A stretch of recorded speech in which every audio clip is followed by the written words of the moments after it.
माननीय सदस्यगण, माननीय अध्यक्ष,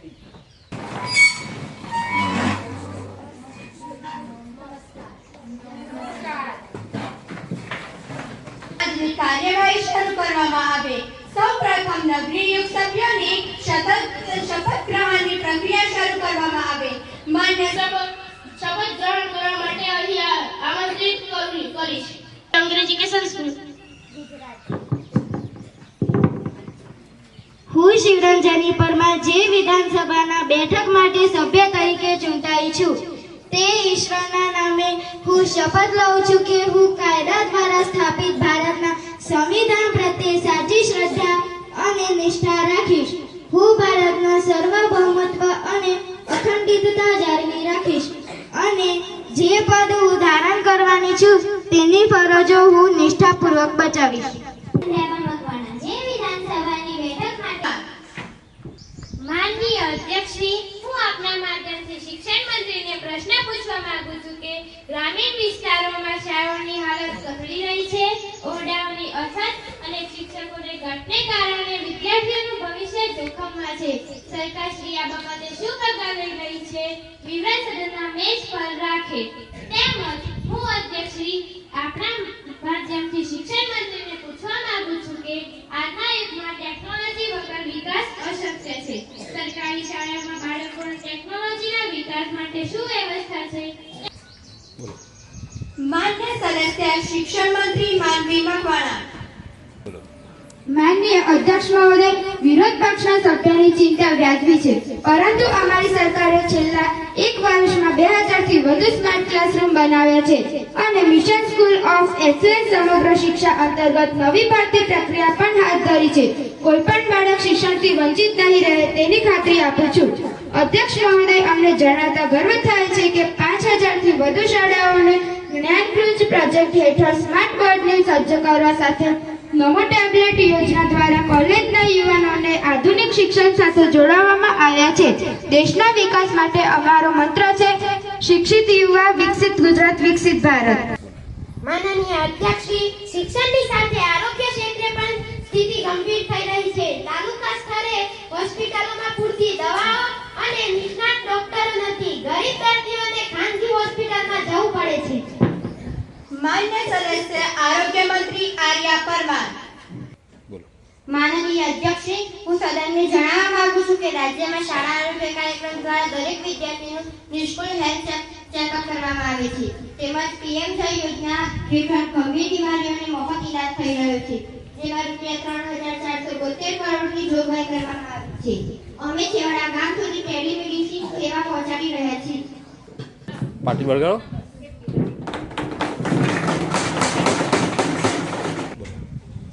માનનીય અધ્યક્ષ મહોદયશ્રી, હું આપના માધ્યમથી કૃષિ મંત્રી પ્રશ્ન પૂછવા માંગુ છું કે મારા વિસ્તારમાં વરસાદ ઓછો હોવાથી પાક નિષ્ફળ થઈ રહ્યો છે। નહેરોમાં પાણી નથી અને વીજળી પણ અનિયમિત મળે છે। શું સરકાર ખેડૂતોની માત્ર વાત જ કરી રહી છે? સદસ્ય કૃષિ મંત્રી તુલસી પરમાર। માનનીય અધ્યક્ષ મહોદયશ્રી, સરકાર ખેડૂતોની પડખે છે। સૂર્યોદય યોજના અંતર્ગત ખેડૂતોને દિવસે વીજળી આપવાનું કામ ચાલુ છે। ઉપરાંત સુજલામ સુફલામ યોજના હેઠળ તળાવો ઊંડા કરી જળ સંગ્રહ વધારવામાં આવ્યો છે। જે ખેડૂતોને નુકસાન થયું છે તેમને પાક સહાયની પ્રક્રિયા પણ શરૂ કરી દેવામાં આવી છે। છેલ્લા 2 વર્ષમાં રાજ્યમાં કુલ 3 લાખ અરજીઓ મળી હતી, જેમાંથી 2.5 લાખની જોડાણ આપી દેવાઈ છે।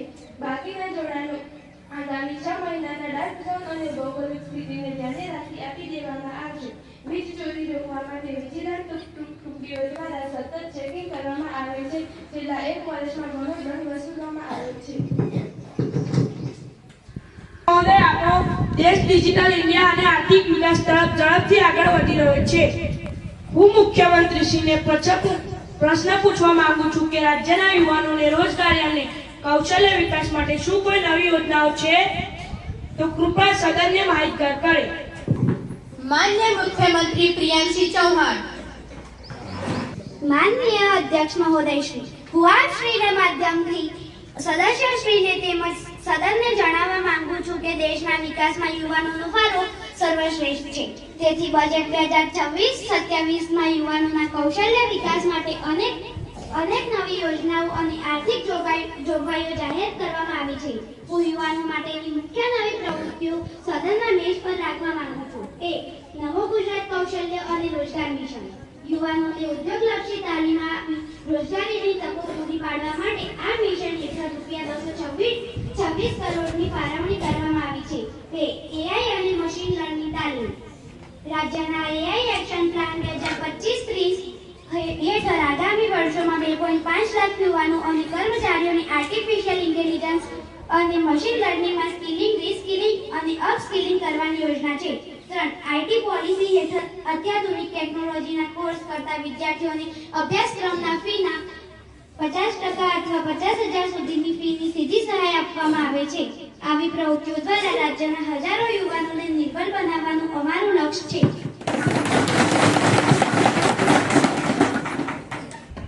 માનનીય અધ્યક્ષ મહોદય શ્રી, હું આપના માધ્યમથી રમતગમત મંત્રીને પ્રશ્ન પૂછવા માંગુ છું કે ઓલિમ્પિક 2036ની અજમાવણી માટે અમદાવાદ અને ગુજરાતમાં કયા પ્રકારની વિશ્વ સ્તરીય વ્યવસ્થા કરવામાં આવી છે અને શું તેમાં ગ્રામીણ યુવાનોને તાલીમ મળે તેવી કોઈ વ્યવસ્થા છે? માન્ય સદસ્ય રમતગમત મંત્રી વિનય પરમાર. માનનીય અધ્યક્ષ મહોદય, સરદાર પટેલ સ્પોર્ટ એન્કલેવ અને નરેન્દ્ર મોદી સ્ટેડિયમની આસપાસ આંતરરાષ્ટ્રીય કક્ષાના ગ્રાઉન્ડ તૈયાર થઈ રહ્યા છે. ગુજરાત વિશ્વ રમતગમતનું હબ બનવા જઈ રહ્યું છે. અમને જણાવતા ખુશી થાય છે કે અમે દરેક જિલ્લામાં ખેલ મહાકુંભ 3.0 દ્વારા પ્રતિભાવ શોધી રહ્યા છીએ. આ માત્ર શહેર માટે જ નહીં પણ સમગ્ર રાજ્યના યુવા ખેલાડીઓ માટે વિશ્વ સ્તરીય સુવિધા પૂરી પાડશે. માનનીય અધ્યક્ષ મહોદય શ્રી, વર્ષ 2026ના શૈક્ષણિક સત્રથી શરૂ થયેલ નમો સરસ્વતી યોજના નમો લક્ષ્મી યોજના છે, જે અંતર્ગત નમો સરસ્વતી યોજનાનો લાભ વિજ્ઞાન પ્રવાહના કેટલા વિદ્યાર્થીઓને મળે છે? શું આ યોજનાથી ડ્રોપઆઉટ રેશિયોમાં ઘટાડો થયો છે? સદસ્ય શિક્ષણ મંત્રી માનવી મકવાણા. માન્ય અધ્યક્ષ, આયોજનના 2026ના બજેટની કરોડરજ્જુ છે. આશરે 15 લાખથી વધુ દીકરીઓને નમોલક્ષ્મી અને વિજ્ઞાનના વિદ્યાર્થીઓને નમો સરસ્વતી હેઠળ સીધી આર્થિક મદદ મળી છે. તેનાથી ધોરણ 11-12ના પ્રવેશ મેળવનાર વિદ્યાર્થીઓની સંખ્યામાં 12% વધારો નોંધાયો છે. ભ્રષ્ટાચારના ગાબડા દેખાય છે. શું આ ડિજિટલ ગુજરાતના રસ્તા છે? માન્ય સદસ્ય માર્ગ અને મકાન મંત્રી મિત્રાક્ષી રાઠોડ. અધ્યક્ષ, અમે ક્વોલિટી કંટ્રોલ માટે નવી એપ લોન્ચ કરી છે. જે કોન્ટ્રાક્ટરનું નબળું કામ કરશે તેને બ્લેકલિસ્ટ કરવામાં આવશે અને 2026 સુધીમાં તમામ સ્ટેટ હાઈવેને 4 લેન કરવાનું કામ પૂર્ણ કરીશું. વર્ષ 2026 આવી ગયું છે, છતાં પણ સરકારી શાળાના શિક્ષકો ડેટા એન્ટ્રી, વસ્તી ગણતરી અને સર્વેમાં વધુ વ્યસ્ત રહે છે. મારો પ્રશ્ન આપશ્રીના માધ્યમથી શિક્ષણ મંત્રીને એ છે કે વર્ગખંડમાં હાજર નહીં રહેવા દો તો આપના બાળકોનું ભવિષ્ય કેવી રીતે ઉજ્જવળ બનશે? શિક્ષકો પાસેથી બિન શૈક્ષણિક કામગીરી ક્યારે પાછી ખેંચવામાં આવશે? બોલો. માન્ય સદસ્ય શિક્ષણ મંત્રી માનવી મકવાણા. માન્ય અધ્યક્ષ મહોદય, હું આપના માધ્યમથી સદનને જણાવવા માંગુ છું કે સરકારે શિક્ષણના ભારણને ઓછું કરવા માટે મોટે ભાગની વહીવટી પ્રક્રિયાઓ હવે ડિજિટલ કરી દીધી છે. વિદ્યા સમીક્ષા કેન્દ્ર દ્વારા ઈ-રિપોર્ટિંગ સરળ બન્યું છે. શિક્ષકોની મુખ્ય કામગીરી છે કે તે માત્ર રાષ્ટ્રીય મહત્વના કાર્ય પૂરતી જ મર્યાદિત રાખવામાં આવી છે.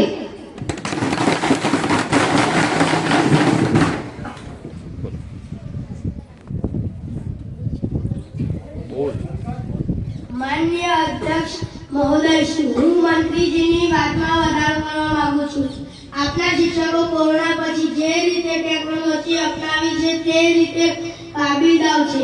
આજે ગુજરાતના શિક્ષકો ગૂગલ ક્લાસ અને સ્માર્ટ બોર્ડ માધ્યમથી શ્રેષ્ઠ શિક્ષણ આપી રહ્યા છે. શિક્ષકો સતત માટે ટ્રેનિંગ અપાય છે, તેના પરિણામો સુધર્યા છે.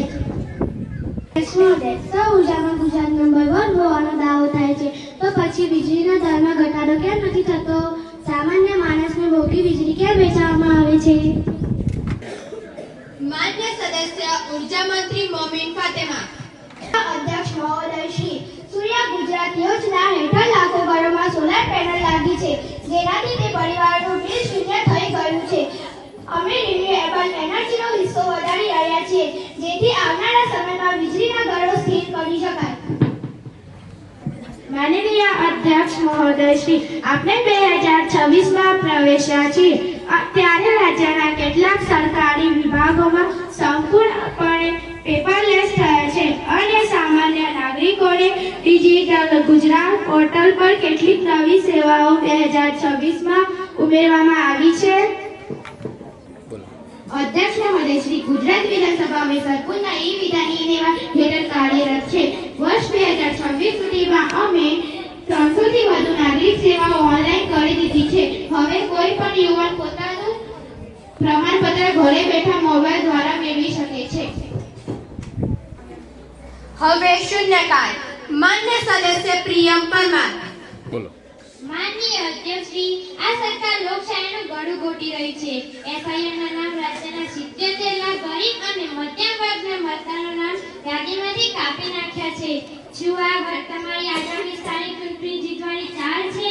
જે મતદારો જીત્યા છે તેઓ દાયકાઓથી અહીં રહે છે. તેમના નામ કયા આધારે કાઢી નાખવામાં આવ્યા તેના પર ચર્ચા કરવામાં આવે. અધ્યક્ષશ્રી, વિરોધ પક્ષના મંત્રી શ્રી પાયાવ્યૂહના આક્ષેપો કરી રહ્યા છે. ચૂંટણી પંચ એક સ્વાયત્ત સંસ્થા છે. આ શુદ્ધિકરણની પ્રક્રિયા છે જેથી બોગસ મતદાન અટકાવી શકાય. ખોટી વાત છે, ખોટી વાત છે. અધ્યક્ષશ્રી, મારા વિસ્તારમાં એસઆઈની પ્રક્રિયામાં ભોગ બનેલ મતદારોની ફરિયાદો છે. અધ્યક્ષશ્રી, જે 77 લાખ નામ કાપ્યા છે તેનું વોર્ડવાઇઝ લિસ્ટ જાહેર કરાવો. સરકાર ગંભીર મુદ્દે જવાબ આપવાને બદલે આંકડાની માયાજાળ રચી રહી છે. માન્ય કરીને શાંતિ જાળવો. મંત્રીશ્રીએ જવાબ આપ્યો છે. જવાબ આંકડામાં નહીં, વોર્ડવાઇઝ મતદાર યાદીમાં જોઈએ. લોકોના અધિકાર છીનવાઈ રહ્યા છે. આ ગંભીર બાબત છે. આ ગંભીર બાબત છે.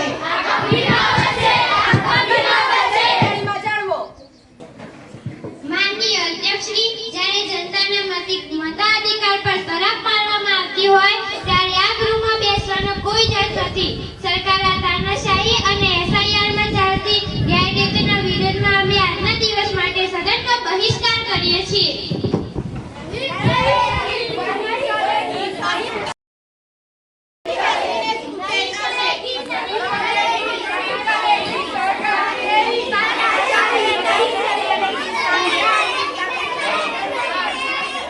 બોલ.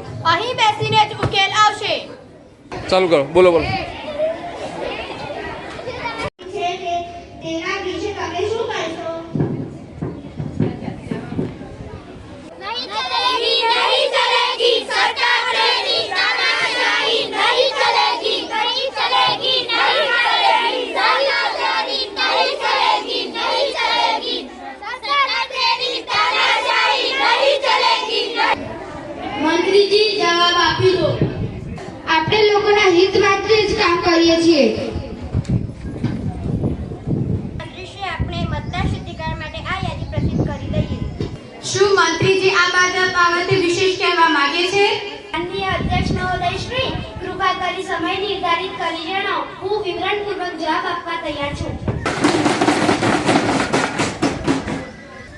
સદન છોડીને ગયેલા સદસ્યશ્રીઓ સદનમાં આવીને મતદારોના વોર્ડ વાઇઝ લિસ્ટ જાણી શકે છે. કૃપા કરીને સદનમાં પ્રવેશ મેળવો.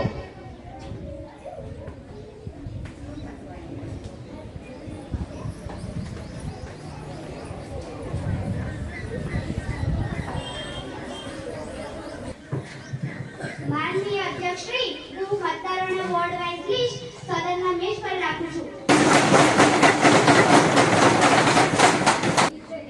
આજની વિધાનસભામાં લોકોના હિત માટે થયેલ પ્રશ્નકાળ અને શૂન્યકાળના પ્રશ્નો પર સરકાર ત્વરિત પગલાં હાથ ધરી કાર્ય પૂર્ણ કરે. આજના સદનની કાર્યવાહી અનિશ્ચિત સમય માટે સ્થગિત કરવામાં આવે છે. જય હિન્દ.